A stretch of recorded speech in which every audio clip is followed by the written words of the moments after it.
A queen was quietly stripped of her influence, and the palace never said a word about it. No press release, no farewell tour, no formal announcement that anything had changed at all. Just a slow, deliberate redistribution of power that royal watchers say has been unfolding for months, moving away from Camilla and toward a woman who was never supposed to inherit this much authority this soon, Catherine, Princess of Wales. To understand why this shift feels less like a rumor and more like an inevitability, you have to go back 2 decades to a promise the palace made and then quietly broke. In 2005, when Charles and Camilla married in a low-key civil ceremony at Windsor Guildhall, the palace made a very specific commitment to a public that was still deeply loyal to the memory of Diana, Princess of Wales. Clarence House stated at the time that upon Charles's accession, Camilla would be known as Princess Consort, not Queen. It was a careful, calculated concession designed to soften a marriage that much of Britain still viewed with suspicion. Diana had died only 8 years earlier, and the wounds from that era were nowhere close to healed. The Princess Consort title was never a legal requirement. It was a promise, offered to buy peace with a public that hadn't forgiven either of them. The wedding itself told the story of how cautious the institution was being. It was a civil ceremony, not held at a cathedral, and it took place away from the full pageantry usually reserved for a future king. Queen Elizabeth II did not attend the civil registration itself, though she and Prince Philip hosted a reception afterward, and the Queen gave a notably warm speech at that event, comparing the couple's perseverance to a horse race and expressing genuine happiness for her son. Even so, the choice of venue and format reflected an institution still testing the water. Camilla stepped into that marriage fully aware that she was, by her own understanding, a deeply divisive figure, and the Princess Consort compromise was the price of admission. That promise held for 17 years. Then, in February 2022, during her Platinum Jubilee year, Queen Elizabeth II issued a statement expressing her sincere wish that when the time came, Camilla would be known as Queen Consort. It was a significant reversal of the earlier plan, delivered by the one person in the family whose word still carried unquestioned moral authority. When Elizabeth died later that same year and Charles ascended the throne, Camilla was crowned Queen Consort at his side in May 2023, and the modifier eventually fell away in official usage entirely. The woman who was once promised a lesser title ended up with the full crown after all. It would be easy to read that reversal as a straightforward victory, proof that endurance had paid off and that public suspicion had finally faded into acceptance. To some degree, it had. But titles inside a hereditary institution rarely tell the whole story of where real influence actually sits, and the years since the coronation have offered a more complicated picture than the ceremony itself suggested. But according to people who study the monarchy closely, wearing the crown and holding real institutional power inside the palace have never been quite the same thing. Royal historians point out that the British monarchy has a long, practiced tradition of granting titles while quietly withholding the substance that comes with them. And in Camilla's case, that gap between symbol and substance appears to be widening, not because of any single dramatic confrontation, but because of a set of circumstances that have converged with almost uncanny timing. The most significant of those circumstances began in early 2024, when Catherine announced, in her own words and on her own terms, that she had been diagnosed with cancer following abdominal surgery. She had initially been thought to be dealing with a non-cancerous condition, but further testing changed that picture entirely. The way she chose to reveal it, a calm, direct video message rather than a formal palace statement read by someone else, was unlike almost anything the institution had produced in living memory. There was no spin, no careful phrasing designed to protect an image. There was simply a woman explaining, in her own voice, what she and her family were going through. The public reaction was extraordinary, and by most accounts, it caught even seasoned royal observers off guard. Flowers piled up outside Kensington Palace without any coordinated campaign behind them. Messages of support flooded in from people who had never shown particular interest in the monarchy before. Commentators repeatedly drew comparisons to the outpouring that followed Diana's death in 1997, not because the two moments were equivalent in scale or tragedy, but because both revealed the same underlying truth. The public will show genuine, uncoordinated emotion for a royal they believe they actually know, and they had come to feel that way about Catherine. That authenticity is not something a palace communications office can manufacture, and it is not something that decades of dutiful service can fully substitute for either. Camilla, by nearly every account, has worked hard since 2005 to rehabilitate a public image that began in genuinely hostile territory. When she first married Charles, polling at the time regularly showed her among the least popular figures in the royal family, a legacy of her role in the collapse of his marriage to Diana that she carried publicly for years without much room for defense. She has since championed causes around domestic violence survivors, victims of sexual assault, literacy, and osteoporosis awareness, the last a cause she has spoken about in deeply personal terms tied to her own mother's death. Royal biographer Angela Levin, who has written extensively and sympathetically about Camilla's journey from outcast to consort in her book Camilla, From Outcast to Queen Consort, has documented just how difficult and prolonged that rehabilitation process was, built one low-key public engagement at a time, absorbing criticism that would have driven many people out of public life altogether. Levin's reporting describes a woman who understood early on that the only way back into public favor was through sustained, unglamorous consistency rather than any single reinvention moment, and who largely stuck to that approach for 2 decades. That resilience earned her something real, a kind of grudging institutional respect that took far longer to build than most working royals ever have to wait for. But respect earned through endurance is a different currency than the instinctive public affection Catherine seems to generate without visibly trying, and inside an institution that survives entirely on public goodwill, that difference matters more than any title on a document. Affection, unlike respect, tends to arrive quickly or not at all, and it is notoriously difficult to manufacture through effort alone. The way Catherine handled her illness reportedly changed how she was perceived not just by the public, but inside the palace itself. She did not rush her return.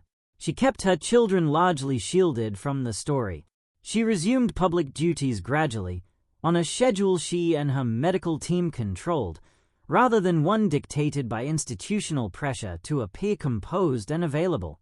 By late 2024, multiple outlets reported that her steadiness through a genuinely frightening ordeal had prompted quiet reflection at the highest levels of the family about who could be relied upon to steward the institution through future crises, particularly as Charles himself continued managing his own cancer treatment.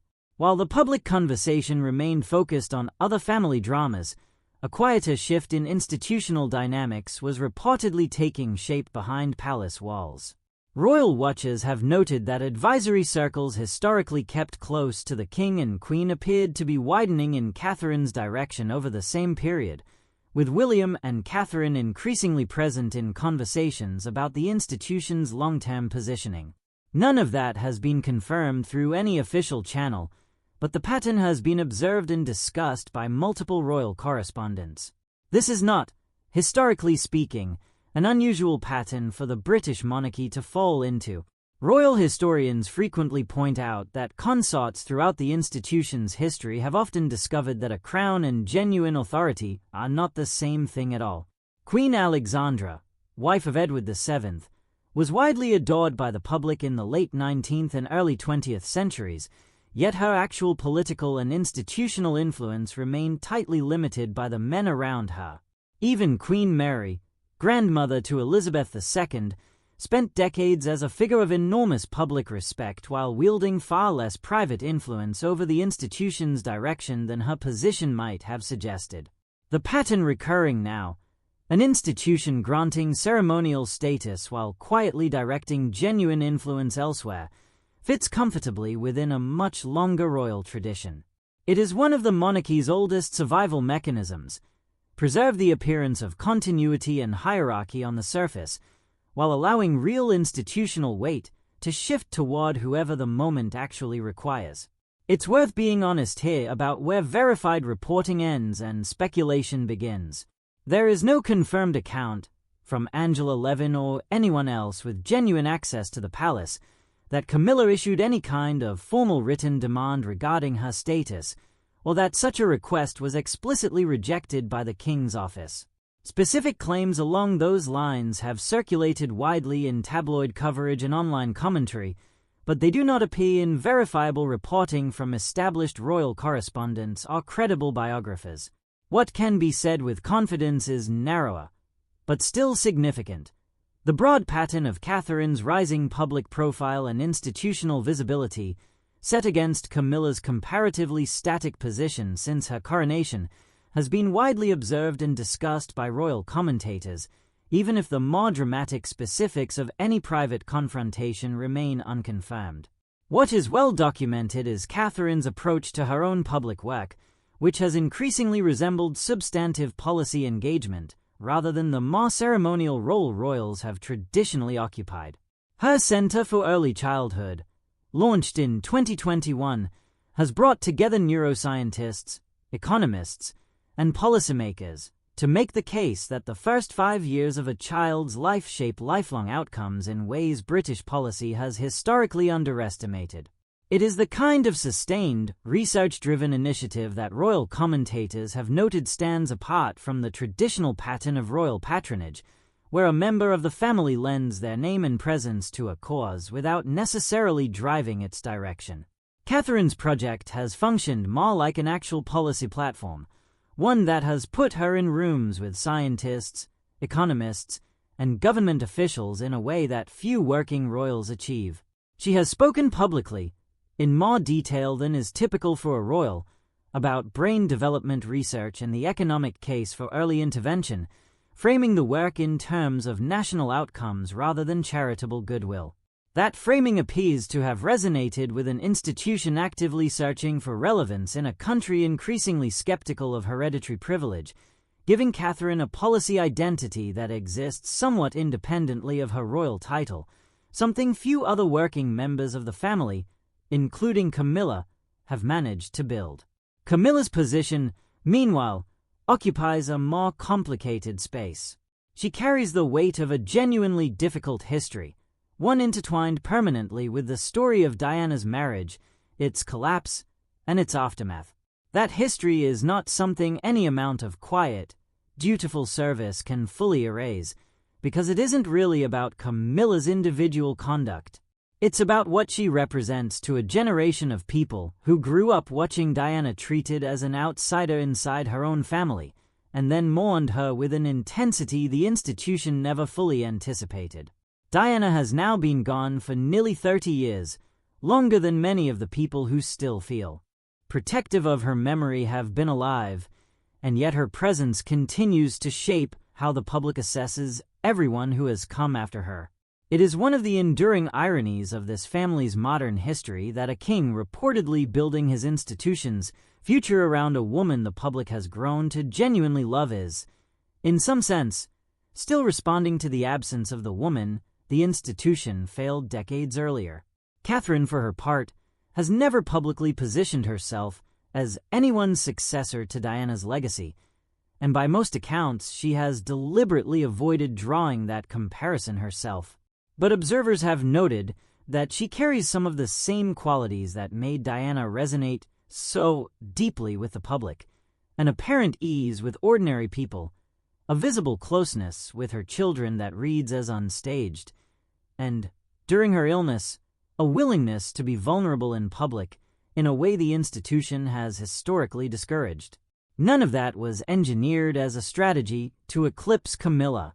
It appears, instead, to be simply how Catherine has chosen to carry out her public role, and the public has responded to it in a way that has real institutional consequences, whether or not anyone inside the palace intended it that way. For Camilla, the emotional weight of this moment, if the broader pattern holds as commentators suggest, is difficult to overstate. She spent decades as one of the most unpopular figures in modern British public life, blamed for the collapse of a marriage that was troubled long before she entered the picture, and she absorbed that hostility for years without any guarantee it would ever soften. It eventually did soften, through patience and consistency rather than through any dramatic reinvention.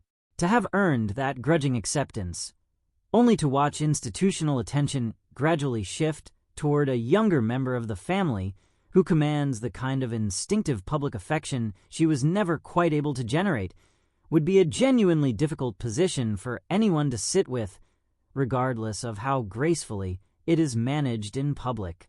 And Catherine, for her part, does not appear to have sought out this particular role in any calculated way either. She has spent the past 2 years managing a serious illness, raising 3 young children largely out of the spotlight, and returning to public duties on a timeline she controlled rather than one dictated by institutional expectation. If the monarchy is indeed leaning more heavily on her as a symbol of its future, that weight has arrived alongside her own private recovery, not as a reward she pursued. What this moment ultimately reveals, more than any single confirmed fact about internal palace politics, is how fragile institutional power really is inside a family that survives entirely on public consent. Titles can be granted through statement and ceremony, as Camilla's was in 2022 and again at her coronation in 2023. But the deeper currency of influence, the kind that determines whose voice carries weight in a room, whose face the institution wants at the center of its story, is something that can shift quietly and gradually, shaped less by formal decree than by the accumulated judgment of millions of people watching from a distance, deciding, engagement by engagement, who they actually trust. That judgment does not care about seniority or a promise made decades earlier. It simply responds to what it sees, which may be the most honest and the most unforgiving mechanism the modern monarchy has left. There is something quietly sad in all of this, whichever way the truth eventually settles. A woman who spent 30 years absorbing public hostility finally reached a kind of peace with her position, only to watch the institution's attention drift elsewhere for reasons that have very little to do with anything she did wrong. And a younger woman who never asked to become a symbol of the monarchy's survival found herself carrying that weight anyway, in the middle of fighting for her own health, simply because the public decided, on its own terms, that she was the one worth believing in. Neither outcome was engineered by cruelty. Both were shaped by something harder to control: the slow, cumulative verdict of millions of people who have spent decades deciding, almost without noticing they were doing it, whose face they actually want representing the crown. Whatever comes next for Camilla, for Catherine, and for the institution they both now serve, that verdict, quiet as it is, may end up mattering more than any title ever could.